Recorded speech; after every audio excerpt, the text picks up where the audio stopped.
Na tribuna, deputado Kim Kataguiri, do Democratas de São Paulo. De que alguns parlamentares não andam na rua.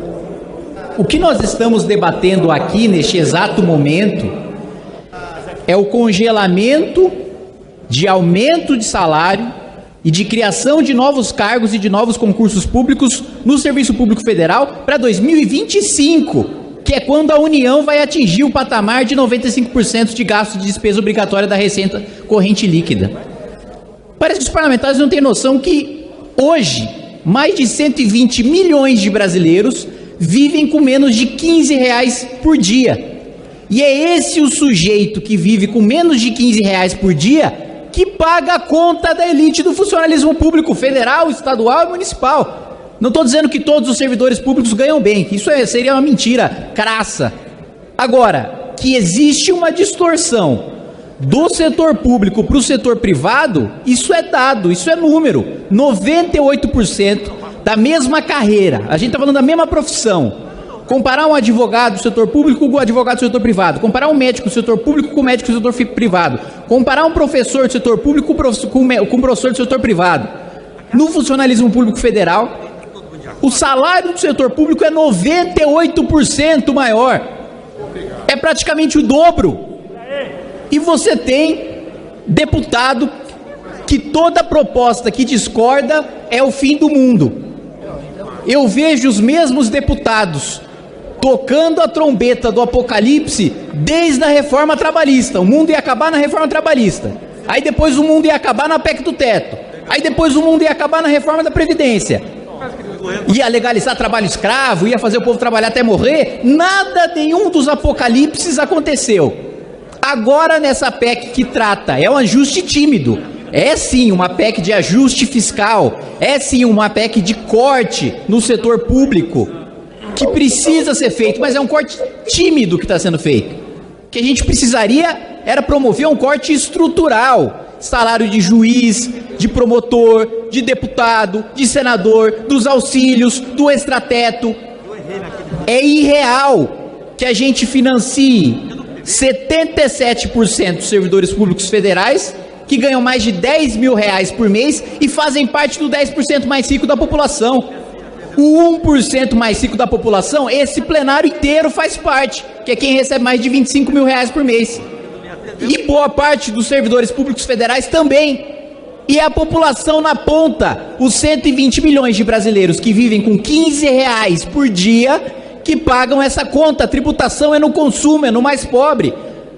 O Estado brasileiro é uma máquina de tirar renda do pobre para transferir, seja em renúncia fiscal para empresário que faz lobby aqui no Congresso Nacional e no Palácio do Planalto para ter privilégio tributário, seja para a elite do funcionalismo público, seja para juiz, promotor que tem contra-cheque de 100 mil e ainda quando recebe iPhone pago com dinheiro público, diz que está recebendo migalha. Reclama para o Procurador-Geral da República, falando que o Procurador-Geral da República está humilhando os procuradores porque está dando um iPhone do modelo que não é o mais novo. É um escárnio. E quando a gente vem debater, não é nem corte, que eu acho que a gente precisaria debater corte, redução do salário imediato, porque não existe direito adquirido ao estatuto. Existe direito adquirido quando você vai se aposentar, quando você adquire permanentemente o direito. Não existe direito adquirido ao estatuto. Enquanto você é servidor, você não tem o direito de manter o mesmo estatuto até o final do seu trabalho. Senão a gente não poderia ter promovido uma série de reformas que desde o governo Temer até agora nós estamos aprovando e promovendo. Inclusive essa PEC e inclusive a PEC do teto. Mas esta PEC nem isso faz. É só para parar de aumentar o gasto com folha. Que nos últimos anos, de 2003 a 2014... o aumento de gasto com pessoal da União foi de 78,9%. 78,9% de aumento de gasto com pessoal, com folha de pagamento. E metade dos brasileiros vivem com uma renda menor do que R$500 por mês e está pagando essa conta. E tem gente que acha bonito pagar essa conta.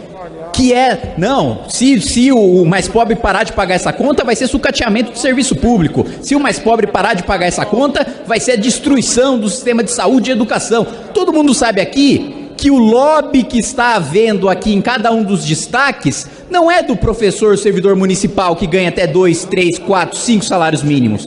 A gente sabe que o lobby que está aqui, batendo em porta de gabinete de deputado, mandando mensagem no celular de deputado, é da elite do funcionalismo público federal, que faz institucionalmente lobby nessa casa, seja para manter privilégio de juiz, de promotor, de servidor público federal, seja do corporativismo dos próprios deputados, em que o parlamento brasileiro, federal, foi um dos únicos do mundo em que não promoveu um corte na própria carne. Ah, aqui, mas isso não adianta, não resolve o orçamento. Claro que não resolve o orçamento.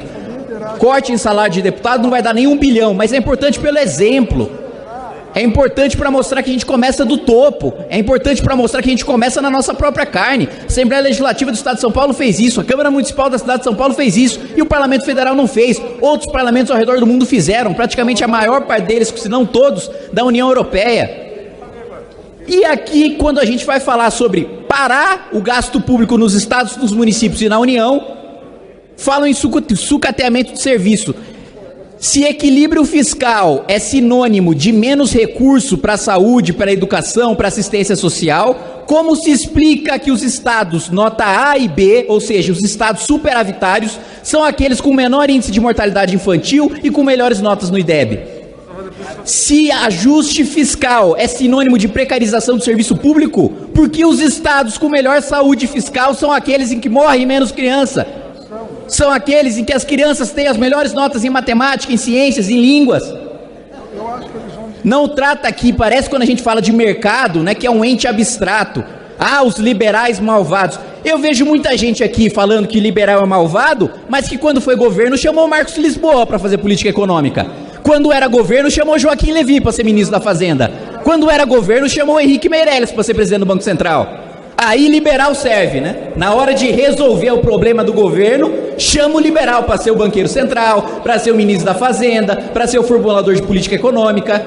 Agora, quando não é o governo de esquerda, aí não pode. Aí liberalismo vira contra pobre. Muito obrigado, deputado Kim.